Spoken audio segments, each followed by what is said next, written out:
Assalamualaikum warahmatullahi wabarakatuh. Selamat datang kembali di channel Pen Invasion, channel yang menyuguhkan video cerita bergambar seputar misteri. Simak terus video dari kami.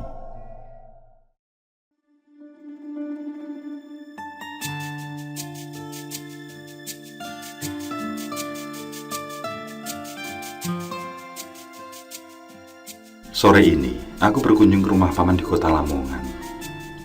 Aku yang sedang ada pekerjaan di sekitar lokasi rumah paman sengaja mampir dan akan menginap di sana malam ini. Yang saat tiba di sana, aku melihat beliau sedang memperbaiki alat pancingnya.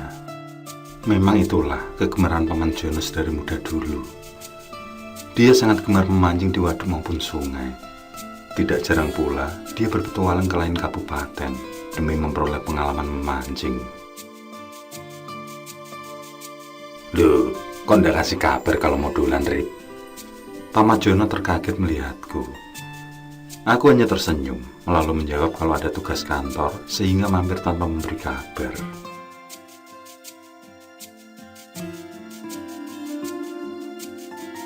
Paman menghentikan aktivitasnya lalu mengajakku masuk ke dalam. Bibi yang sedang menonton TV juga terkejut begitu melihatku. Maklumlah, selama ini aku memang jarang bertandang. Kesibukan kerja lapangan membuatku jarang bertemu dengan sanak saudara. Paling setiap hari raya saja kami saling bersua. Itu pun tidaklah terlalu lama. Orang tuamu sehat, Rif? Tanya Bibi yang sudah berada di dapur. Beliau membuatkan minuman untukku. Juga terdengar menyalakan kompor untuk memasak makan malam nanti. Sore itu, aku habiskan ngobrol ringan tentang keluarga, yang diselingi keluh kesah Bibi tentang kegemaran paman. Setiap kali paman pergi memancing ke lokasi waduk, Bibi selalu merasa khawatir. Karena di beberapa lokasi kerap terjadi korban meninggal, yang diakibatkan tenggelam tanpa sebab. Bibi berharap agar paman berhenti memancing di tempat-tempat yang dikenal wingit. Cukuplah di tempat pemancingan saja untuk menyalurkan hobinya itu. Paman hanya cengar-cengir mendengar ucapan Bibi. Memang, kalau sudah hobi ya tidak bisa ditinggalkan. Bagi beliau, asal kegiatan itu positif, maka tidak perlu diperdebatkan. Yang penting selalu berhati-hati selama berada di tempat itu. Dan yang paling penting adalah bisa membagi waktu dengan tepat. Ada saatnya untuk keluarga, dan ada kalanya menyalurkan hobi. Semua harus seimbang agar tidak berbenturan.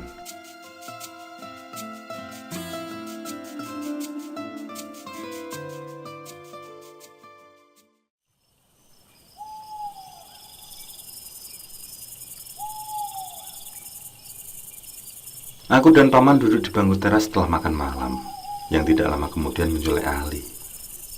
Dia adalah kawan paman Jono semenjak muda dulu, yang mana mereka mempunyai kegemaran yang sama.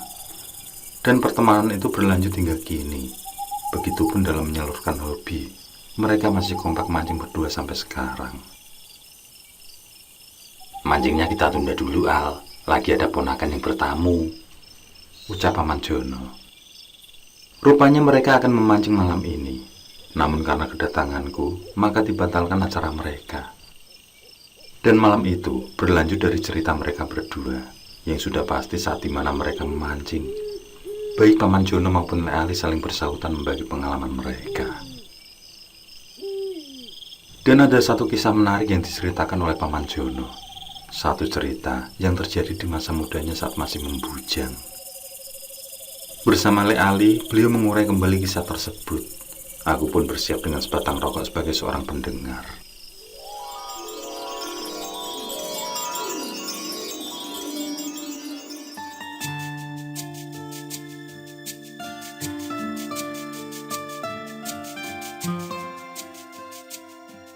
Paman Jono dan Le Ali yang selesai memancing, sore itu beristirahat di sebuah warung dekat pasar. Memang selama ini mereka kerap pergi memancing berdua, yang mana ikan hasil tangkapan sering dijual kepada tetangga maupun orang dari kampung lain. Terkadang juga dijual di pasar kalau tidak ada tetangga yang butuh. Hasilnya mereka gunakan untuk membeli rokok, juga untuk perbekalan mancing. Namun beberapa hari ini hasil tangkapan tidak memuaskan, sehingga mereka tidak mendapatkan uang rokok yang maksimal. Sewaktu asik ngopi, mereka dikejutkan dengan kabar duka seorang warga desa yang meninggal, yang pada waktu itu bertepatan pada hari Selasa Legi. Seketika Paman Jono teringat perkataan Mbah Naryo, orang tua yang pernah ditemui saat sedang mancing dulu. Mbah Naryo yang berasal dari kecamatan lain itu berkata, jikalau ingin memancing dengan hasil tangkapan banyak, maka disuruhnya mengambil bambu pengukur mayat. Bambu kecil yang digunakan untuk mengukur lubang kuburan itu disuruh mengambilnya, lalu digunakan sebagai walesan atau joran pancing dari bambu. Tapi syaratnya orang tersebut meninggal di hari Selasa Legi, dan yang mengukur lubang adalah si pemancing sendiri. Saat itu juga Paman bertanya pada Lek Ali. Beliau meminta pendapat tentang ucapan Mbah Naryo, lelaki tua yang baru dikenalnya, dan sekali itu saja bertemu. Lek Ali mendukung niat Paman Jono untuk mengukur mayat. Dia juga akan mengalah pada Paman Jono, yaitu membiarkan bambu pengukur itu untuknya saja. Yang terpenting adalah mendapatkan hasil yang memuaskan. Tidak seperti hari kemarin, Kail sepi dari sambaran ikan, sehingga membuat malas dan mengantuk saja. Mendengar ucapan Lek Ali yang mendukung, Paman pun tersenyum dan merasa sangat senang. Segera mereka membayar kopi dan gorengan, lalu bergegas menuju rumah almarhum, yang mana rumahnya beberapa meter saja dari rumah Lek Ali. Tanpa pikir panjang, Lek Ali bersama Paman Jono mengambil pecahan bambu, sengaja agak dibesarkan supaya bisa diasah untuk dijadikan joran. Apa sudah ada yang memberi ukur pada tukang gali kubur, Pak? Tanya Lek Ali pada salah satu kerabat korban. Begitu lelaki tersebut berkata belum, Paman Jono langsung mengukur panjang mayat. Dia sempat terkaget saat jenazah seperti bergerak, dan matanya seolah melotot menatapnya. Namun Paman segera menyadarkan diri sendiri kalau apa yang terlihat hanyalah halusinasi saja. Setelah selesai, secepatnya mereka menuju makam, lalu diserahkan alat ukur pada tukang gali kubur. Balah, kurang besar ini, John. Tanya mereka saat menerima ukur tersebut. Paman Jono dan Lek Ali hanya tertawa kecil, yang kemudian mereka menepi, menunggu sampai selesai penggalian cepuri. Itu dilakukan agar mereka tidak kehilangan bambu ukur tersebut. Karena biasanya setelah selesai menggali, bambu atau kayu yang sebagai ukur akan dipatahkan, yang kemudian ikut dikubur bersama tikar pandan di atas papan belabak. Dan agar itu tidak terjadi, Paman Jono selalu mengawasi bambu ukur tersebut.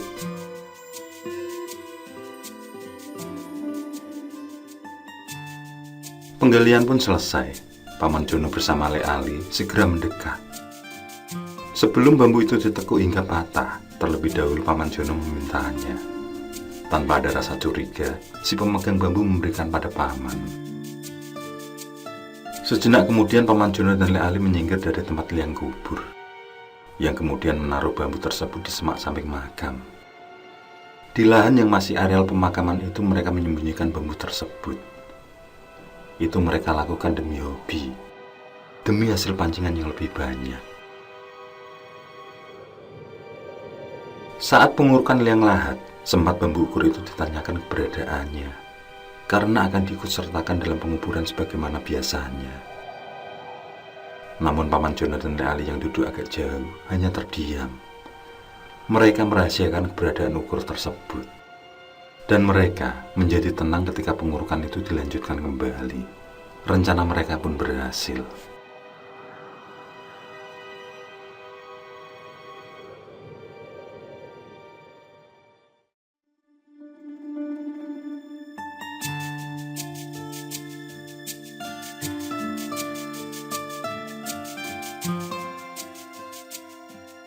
Joran pancing dari bambu itu sudah jadi, yang sudah siap dipergunakan untuk memancing.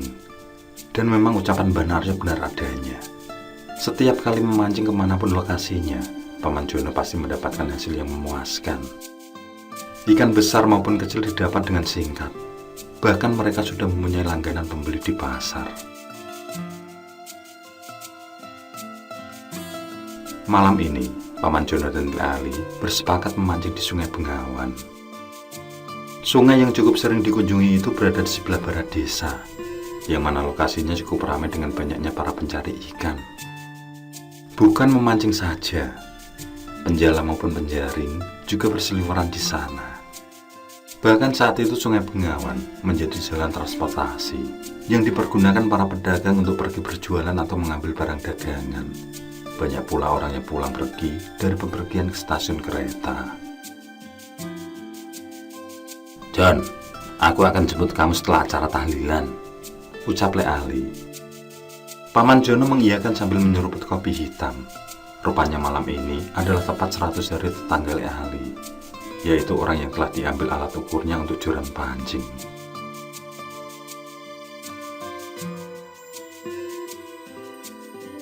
Selepas sholat maghrib, Paman sudah mulai mempersiapkan peralatan untuk memancing, termasuk bekal yang cukup sepanjang malam nanti. Paman merasa heran saat mencari alat pancingnya, yaitu alat yang terbuat dari bambu ukur. Dicari kemana-mana pancing tersebut tidak ditemukan. Berulang kali, Paman Jono mengingat saat dia menyimpan, namun tidak juga ditemukan kailnya. Kamu nyari apa sih, John? Dari tadi kok bolak-balik terus? Tanya ibundanya terheran. Paman Jono pun menanyakan pada ibunya kalau ada orang yang meminjam kail tersebut. Namun sang ibu tidak tahu menahu masalah pancing itu. Setelah menyiapkan pancing yang lain, Paman Jono berbaring di kursi ruang tamu.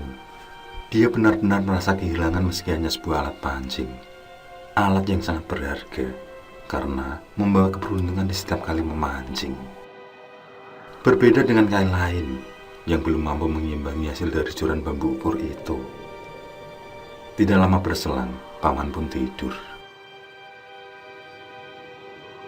Sekitar 10 menitan Paman Jono kembali terjaga. Ia mendengar suara berisik di belakang lemari di bed ruang tamunya. Segera dia bangun. Dalam keadaan setengah sadar, dia melihat ayah dan ibunya biasa saja di ruang keluarga. Mereka tidak mendengar suara apapun. Berbeda dengan Paman Jono yang masih dibuat penasaran oleh suara berisik itu. Paman bangkit lalu mengecek belakang di bed. Entah kenapa, detak jantungnya semakin menderu. Dan dia terkejut bukan kepalang saat melihat kailnya berada di sana. Berdiri tegak lurus. Di tengah rasa terkejut itu, dia mencoba mencari hal yang menyebabkan suara gaduh. Namun tidak ditemui hewan atau apapun yang menjadi sumber suara. Paman Jono menaruh kail tersebut beserta bekal lain.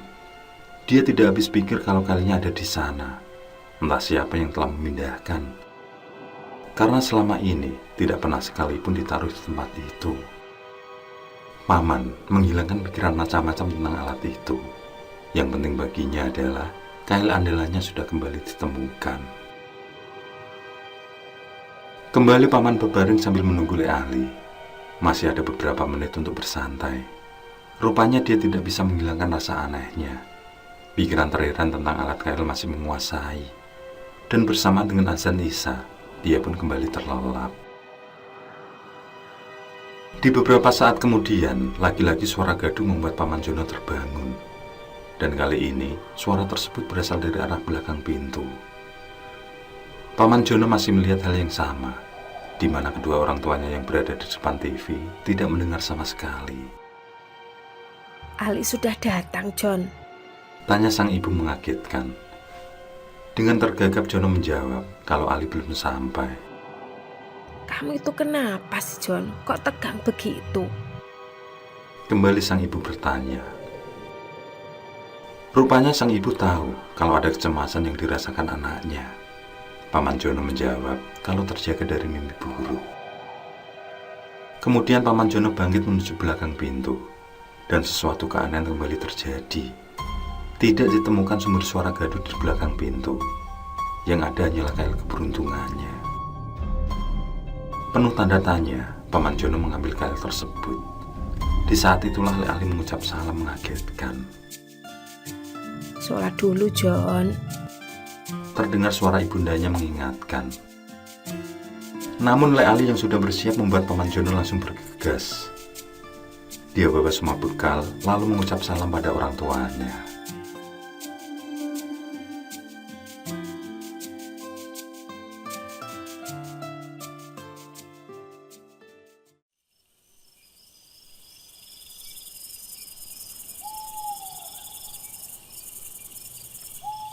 Sesampainya di Tanggul, hal yang aneh terlihat di sekitaran.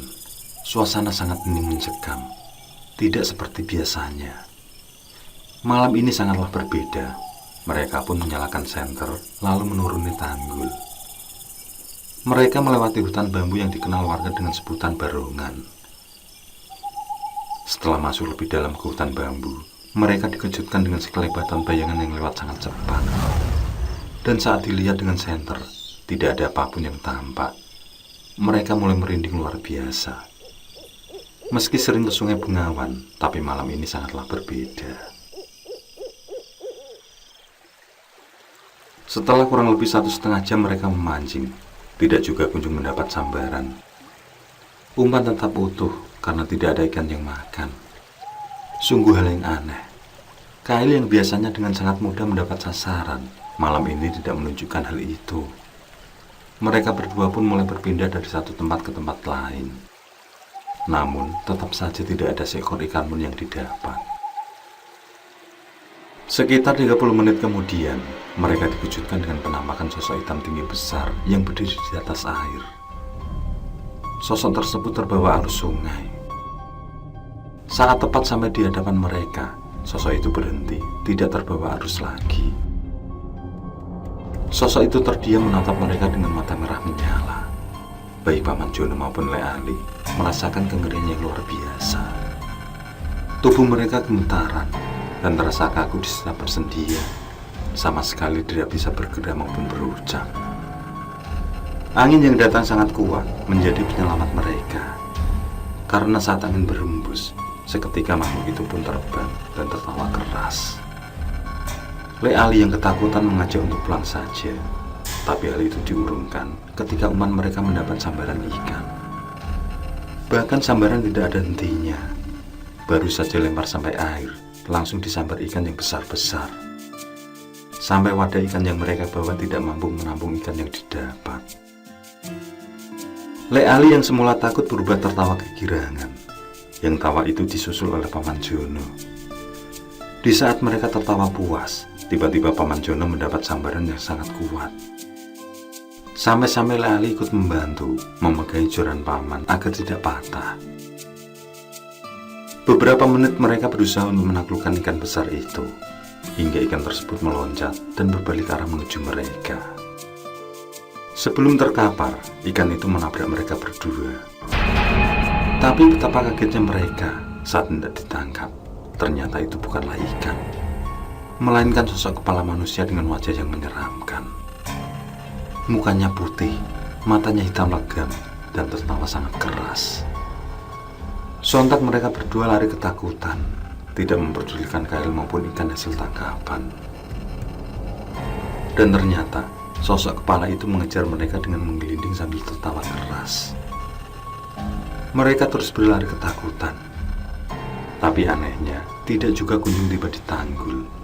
Padahal jarak sungai ke Tanggul hanya 200 meter saja, namun serasa berkilo-kilometer. Mereka berhenti di area pohon bambu saat melihat seorang berdiri di sana. Dengan nafas ngos-ngosan, mereka merapat pada sosok tersebut. Mereka mengatur nafas dengan perasaan mulai tenang, karena sosok kepala itu tidak lagi terlihat. Suara tawanya juga lenyap. Kembalikanlah bambu itu pada tempatnya. Tiba-tiba kakek tua di hadapan mereka berbalik badan sambil berbicara lirih. Dan suara itu mereka mengenalnya. Itu adalah suara Mbak Darsan. Kakek yang malam ini tepat 100 harinya. Kakek yang bambu ukur yang lahatnya dibuat joran oleh Paman Jono. Lek Ali menyorotkan senternya, dan benar dugaan mereka, sosok itu adalah Mbak Darsan. Wajahnya sangat menakutkan dengan senyum menyeringai, lalu tertawa kuat menggema. Saat tangannya hendak meraih Paman Jono, seketika mereka kembali berlari. Saat terlihat bentuk tanggul yang dicari-cari, akhirnya mereka merasa lega. Namun di luar dugaan, saat akan mencapai tanggul, mereka dikagetkan kembali dengan sosok pocong yang muncul tiba-tiba. Pocong tersebut roboh melintang, yang menghadang jalan untuk naik ke tanggul.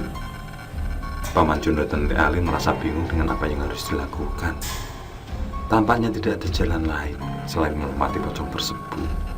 Yang mau tidak mau, itulah yang harus mereka lakukan. Terus, Paman melompati pocong itu? Tanyaku saat Paman Jono berhenti bercerita. Sepertinya Paman terhanyut dalam kisahnya sendiri, sehingga dia ikut merasa ngeri membayangkan di masa itu. Pak Le Ali menyahut pertanyaanku. Dia berkata, kalau mereka kembali turun, menjauh sambil menunggu pocong itu lenyap. Karena menurut orang tua, jika melompati pocong, maka akan ada bahaya yang datang. Yang paling fatal adalah sakit keras yang diakhiri meninggal dunia. Sekitar 2 menit pocong itu pun lenyap dengan sendirinya, yang membawa mereka segera pulang. Di sepanjang perjalanan, sosok Mbak Darsan selalu terlihat samar-samar di setiap beberapa meter. Pada akhirnya Paman Jono dan Nek Ali selamat sampai rumah. Keesokan harinya, mereka kembali ke sungai untuk mencari joran bambu, yang ternyata masih berada di tempatnya. Secara diam-diam, mereka mematahkan joran menjadi beberapa, lalu menguburnya di makam Mbak Darsan.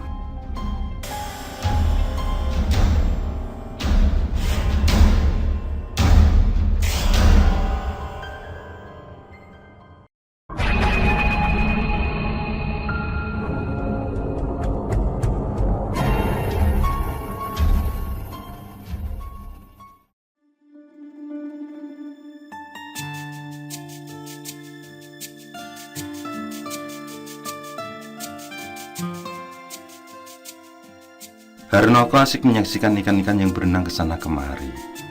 Lelaki yang berusia menginjak 65 tahun itu masih tampak sangat tampan dan gagah. Rambutnya yang sudah dipenuhi uban sengaja disemir hitam, sehingga pensiunan guru itu terlihat lebih muda dari usia sebenarnya. Kumis tipis yang melintang di bawah hidungnya yang mancung menambah aura kewibawaan di usia yang lebih separuh abad. Setelah pensiun sebagai guru, Harnoko menghabiskan waktu dengan berkebun dan memelihara ikan. Sementara kegemarannya memancing dan berburu sudah ditinggalkan sejak beberapa tahun yang lalu. Itu pun atas nasihat yang disertai paksaan dari ketiga anaknya. Tidak sholat asar dulu, Mas. Suara Arimbi membuatnya sedikit tersentak. Istrinya itu sudah berada di dekatnya, ikut memperhatikan setiap gerakan ikan yang membuat hati damai. Perempuan yang terpaut usia 4 tahun itu masih tampak guratan kecantikannya. Matanya sangat teduh di balik kacamata mewah yang dipakai, menunjukkan kalau sosoknya adalah seorang yang penuh welas asih dan tidak banyak menuntut. Kulitnya yang kuning langsat masih sangat bersih meski mulai keriput. Senyumnya sangat lembut, selembut tutur bahasanya.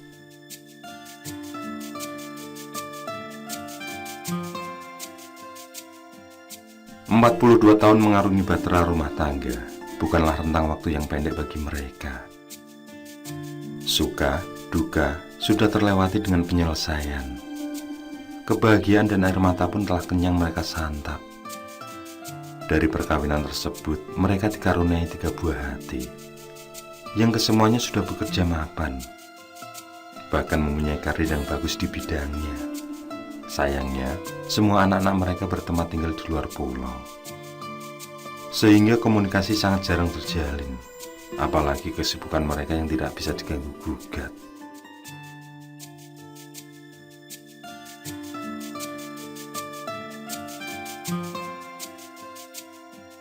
Di kampungnya, keluarga Harnoko sangatlah disegani.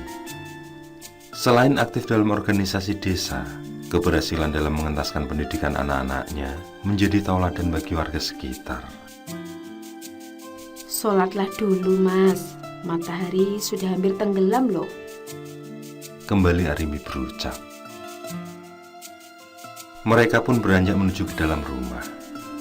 Saat beberapa langkah dari kolam ikan, Arimbi terkaget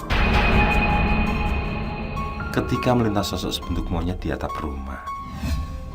Sosok itu terdiam menatap tajam ke arahnya, yang beberapa detik kemudian lenyap entah kemana. Arimbi hanya terdiam, tidak memberitahu suaminya. Dia pendam keanehan yang tidak pernah terjadi sebelumnya.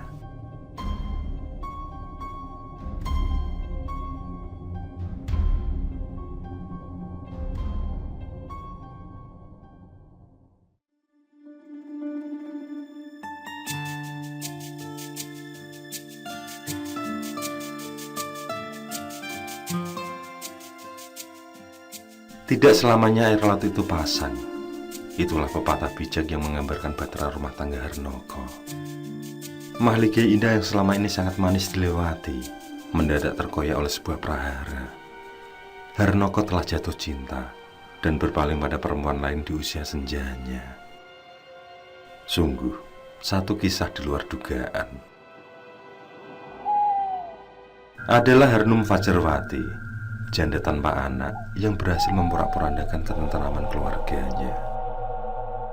Perempuan berusia setengah abad itu mampu meluluh lantakkan hati Harnoko, yang akhirnya bertekuk lutut dengan cinta itu. Benteng kesetiaan yang dijaga selama ini telah runtuh berkeping oleh daya pikat Harnum. Sebenarnya tidak ada yang istimewa dari sosok wanita itu. Penampilannya tidaklah jauh berbeda dengan wanita kampung pada umumnya. Kulitnya sawo matang, agak kusam dan wajahnya jauh dari polesan make up. Sementara tubuhnya agak gemuk, tidaklah layak jika dikatakan ideal. Begitupun dengan selera pakaiannya yang ketinggalan zaman. Kehadiran Harnum tentu membuat luka menganga di hati Arimbi. Sejak kehadiran perempuan itu, perangai Harnoko berubah total. Seorang yang dulu sangat lembut dan penuh keromantisan, kini menjadi orang asing yang tidak dikenal istrinya sendiri. Hari-harinya lebih banyak dihabiskan di luar rumah untuk menemui wanita idaman lain. Sementara waktu yang tersisa di rumah dihabiskan untuk melamun. Dan lebih dari itu, Harnoko juga menjadi sosok pemarah. Sebenarnya Harnum bukanlah sosok yang asing dalam kehidupan Harnoko. Sejarah kelabu dalam masa lalu Harnoko mengungkap kebenaran bahwa Harnum adalah mantan kekasihnya. Di saat muda dulu mereka saling mencintai. Bahkan kisah itu membawa mereka mengikat dalam satu janji, yaitu akan bersama dalam ikatan pernikahan. Namun takdir berbicara lain. Ki Sentanu, ayahanda Handoko adalah orang pertama yang menentang hubungan itu. Bobot, Bibit, dan Bebet menjadi senjata Ki Sentanu. Bangsawan terpandang di zamannya itu memangkas habis rasa cinta putranya pada Harnum. Tidak ada sedikit pun rasa iba di hatinya saat Harnum menyembah di kakinya demi menemui Harnoko untuk yang terakhir kali. Perempuan yang terlahir sebagai putri petani miskin itu dibuat tidak berdaya. Hatinya hancur mendapat perlakuan tidak adil itu. Dan semakin remuk redam manakala Harnoko menjauh hingga hilang bak ditelan bumi. Tidak ada komunikasi, tidak ada perjumpaan, dan tidak ada kabar berita. Semua putus begitu saja. Dan bertambah pilu lagi ketika sang pujaan hati mempersunting perempuan berdarah biru. Dialah Raden Ayu Arimbi, Ayuneng Puspitosari, yang sampai sekarang masih menjadi pendamping hidup yang amat setia. Pada akhirnya Harnum menerima pinangan seorang juragan kacang, meski cinta sejatinya hanya kepada Harnoko. Kisah lara yang dialami Arimbi bermula manakala Harsito, putra sulungnya yang tinggal di luar Jawa, menyuruh mencarikan lahan di sekitar perkampungan. Anaknya itu berencana membangun sebuah usaha yang mampu menyerap tenaga kerja. Dan tidak dinyana, lahan luas yang dikelilingi pohon mauni itu ternyata milik Harnum.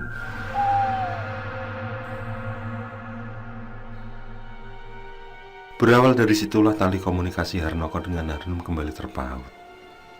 Dan bagi Harnum, pertemuan itu seolah bagikan mimpi. Setelah beberapa tahun ditinggal mati sang suami, membuat dia berharap banyak dari pertemuan tersebut.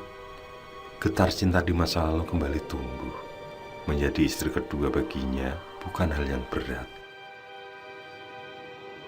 Dan untuk mewujudkan mimpinya menjadi istri kedua, rasanya bukan hal sulit. Karena semua kendali dan keputusan keluarga, semua ada di tangan Harnoko.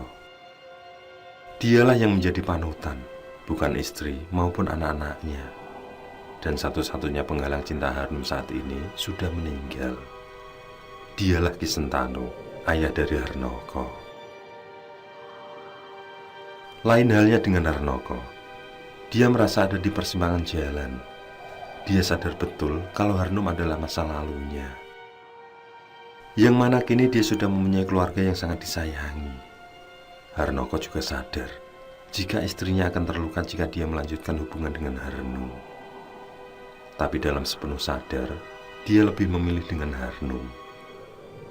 Tatapan mata perempuan itu telah membawanya kembali pada pusaran api asmara. Benih cinta kembali terulang, bahkan tumbuh subur bak cendawan di musim hujan. Hingga keputusan itu pun diambil Harnoko. "Aku akan menikahimu, Harnum," ucap Harnoko lirih. Yang disambut dengan senyum lebar dan hati berbunga-bunga perempuan di pelukannya. Harnum merasa menang.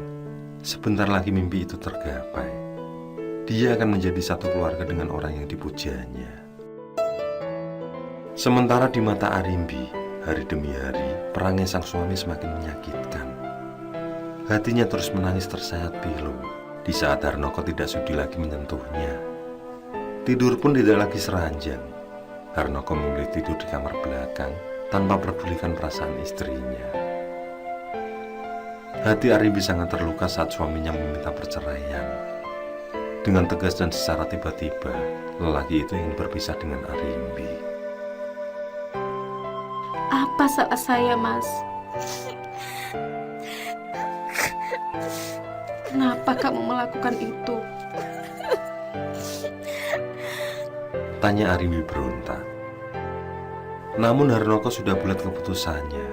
Dia pun meninggalkan istrinya tanpa menjawab.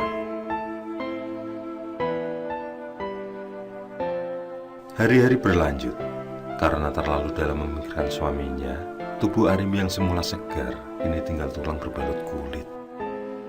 Wajah cantiknya kini kuyu tidak bersinar. Kesehatannya pun kian memburuk. Tidak ada lagi tempat untuk berkeluh kesah. Dia sembunyikan semua dari ketiga anaknya. Yang ketiga anaknya berada jauh di luar pulau. Bahkan yang bungsu sekarang tinggal di luar negeri. Selang 1 bulan, proses perceraian masih belum menemukan titik terang. Arimbi hanya pasrah dan selalu berdoa dengan ketidakbenaran yang dihadapi. Malam ini, dia melakukan sholat tahajud untuk lebih mendekatkan diri pada Sang Pencipta. Dalam kusuk berzikir, dia dikejutkan dengan suara desahan sang suami. Arimbi yang merasa khawatir segera melangkah ke kamar belakang di mana suaminya tidur. Tidaklah sulit baginya untuk masuk ke dalam kamar tersebut. Kamar yang tidak pernah dikunci, karena kuncinya hilang sudah sangat lama. Dengan perlahan dan sangat hati-hati dibukalah gagang pintu.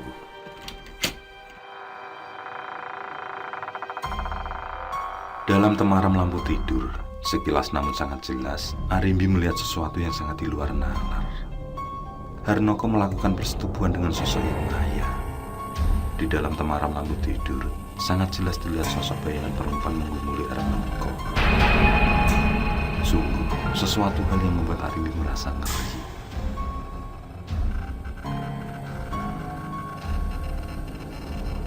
Tidak ingin batinnya semakin sakit, Arimbi segera menutup kembali pintu.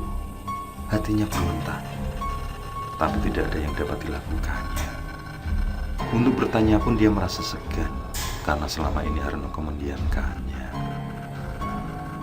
Tidak berapa lama terdengar lenguan panjang suaminya. Namun bukan suara kenikmatan yang ia dengar, melainkan seperti rasa sakit yang amat sangat. Kejadian itu terulang setiap malam, yang membuat Arimbi sangat penasaran dengan hal gaib yang menimpa suaminya. Pikirannya menjuru ke arah sesuatu yang negatif, yakni tentang seorang yang telah mengguna-gunai Harnoko. Dia berprasangka kalau ada seseorang yang sedang sengaja menghancurkan rumah tangganya. Apa yang harus saya lakukan? Tanya Harlan, seorang mantan tukang kebun almarhum orang tuanya. Sengaja disuruh datang menemuinya untuk memata-matai Harnoko. Arimbi menceritakan tentang keanehan yang terjadi pada suaminya belakangan ini, yang setiap hari selalu pergi entah kemana, tidak lagi mengurusi ikan-ikan kesayangannya, dan seperti tidak betah tinggal di rumah. Namun Arimbi tidak menceritakan tentang gugatan cerai yang dilayangkan. Jika kamu menemukan keganjilan, ceritakanlah padaku. Ucap Arimbi dengan mata berkaca-kaca. Harlan hanya terdiam, memandang duka di raut wajah Arimbi. Baiklah, besok aku akan ikut denganmu. Ucap Arimbi mengikuti usulan Harlan, yang mana akan menemui salah seorang ahli kebatinan. Mendengar cerita persetubuhan Harnoko dengan sosok gaib membuatnya yakin kalau ada yang tidak beres.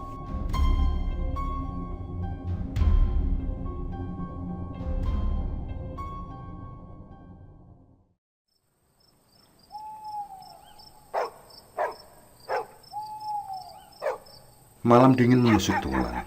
Seusai bertahajud, muncul angin berembus sampai ke dalam ruangan sholat. Arimbi terkejut bukan kepalang ketika terdengar sayup-sayup suara seperti kera. Angin itulah yang membawanya. Beberapa detik kemudian, angin itu surut, berhenti, dan menghilang dengan sendirinya. Di saat itulah muncul dorongan kuat Arimbi untuk bercermin. Setelah melepas mukena, dia kembali ke kamar lalu bercermin. Astagfirullahaladzim. Desis Arimbi nyaris pingsan. Jantungnya serasa berhenti berdenyut. Setiap persendian tubuhnya terasa lemas. Apa yang dilihatnya di cermin sungguh sesuatu yang mengerikan. Dia terus menatap bayangannya di cermin. Dengan ragu, dia mulai menyentuh wajahnya perlahan. Di ujung jemari dia merasakan kulit wajahnya sangat kasar dan ditumbuhi bulu yang tidak rata. Terlihat juga beberapa benjolan di sana-sini. Dengan linangan air membasahi sudut matanya, Arimbi tidak berkedip memandang wajahnya. Jelas sekali, muka itu telah berubah separuh umurnya. Dan lebih parah lagi, wajah itu dipenuhi polesan makeup yang asal jadi. Detik itu juga dia keluar rumah, berjalan dalam gelap menuju rumah Harlan. Bu, mau kemana? Sebuah mobil bak terbuka mendekati Arimbi, yang pada akhirnya menumpanglah dia menuju kampung halaman.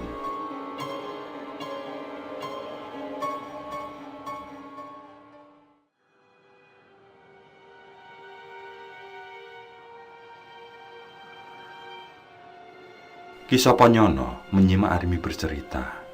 Di hatinya terus mengamalkan doa sambil menatap lekat wajah separuh monyet itu. Masih saja ada orang yang mengamalkan ilmu sesat itu. Ucap Ki Soponyono begitu Arimbi selesai berkisah. Sementara Harlan hanya terdiam. Rasa iba bercampur ngeri bergejolak di hatinya. Sesaat kemudian Ki Soponyono menerangkan tentang apa yang diterawangnya, bahwa Arimbi terkena santet Paisan Munyok. Santet jenis langka ini merupakan ilmu hitam tingkat tinggi, yang dampaknya bukan hanya pada Arimbi, tapi juga pada pasangannya. Yang pada dasarnya, santet ini terjadi karena berlatar belakang asmara. Mendengar penjelasan itu, membuat Arimbi manggut-manggut. Pikirannya berlari pada sosok Harnu. Ki Soponyono kembali menjelaskan, tujuan santet ini adalah membuat Arimbi menjadi jelek dan menjijikkan di mata suaminya. Yang kecantikan itu dipindahkan pada si pengirim, sehingga Harnoko berpaling.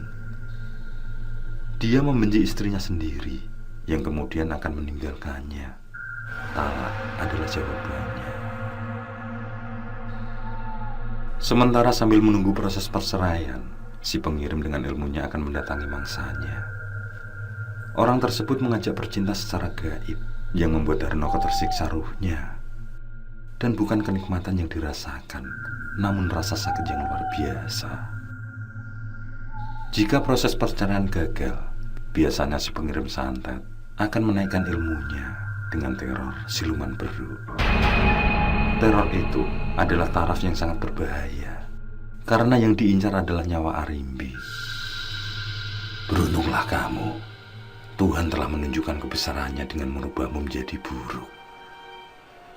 Seharusnya yang melihat keburukan itu hanyalah suamimu saja, ucap Ki Soponyono. Beberapa saat kemudian, orang pintar itu mencabut keris di sisinya, lalu ditegakkan dengan ujung keris berada di bawah. Setelah keris berdiri dengan sendirinya, diambillah sebuah daun sirih merah yang sudah tersedia. Lalu dirajanya dengan ujung jari telunjuk. Begitupun dengan daun sirih yang kedua. Setelah selesai, kedua daun itu ditancapkan pada keris. Dan keanehan pun terjadi. Dalam hitungan detik, daun sirih yang semula basah itu menjadi kering. Juga muncul tulisan raja beraksara Jawa di daun tersebut.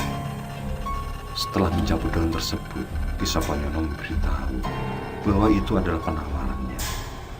Yang nanti saat tiba di rumah, yang satu ditumbuk halus, lalu dimasukkan pula yang biasa untuk mandi Arimbi juga Harnoko. Dan yang satu dimasukkan di kolong tempat tidur Harnoko. Satu pesan saya, jika Tuhan mengembalikan kebahagiaanmu, maafkanlah si pengirim dengan ikhlas. Bersihkanlah hati dari dendam. Biarlah Tuhan yang menghukum, ucap Ki Soponyono sebelum Arimbi pamit.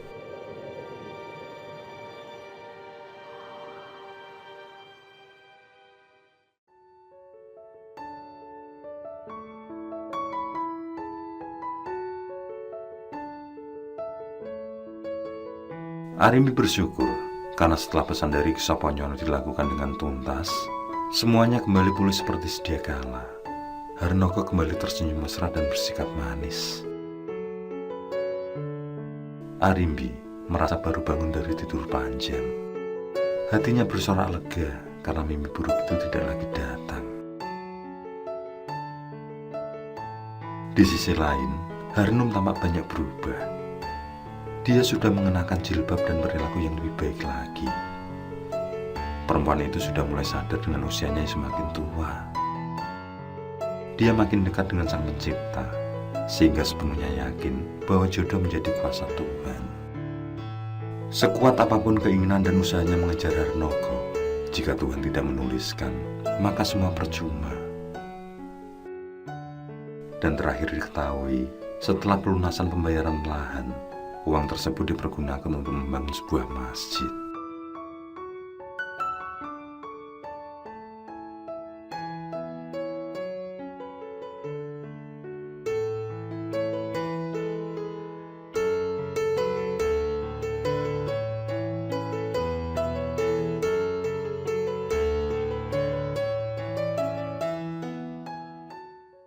Oke, terima kasih. Semoga kawan-kawan terhibur dan untuk ke depan, semoga channel ini bisa lebih baik lagi. Akhirul kalam, wassalamualaikum warahmatullahi wabarakatuh. Sesandingan hormat kali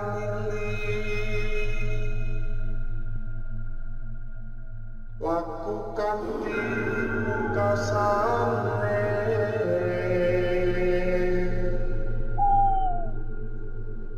Anda kersanengku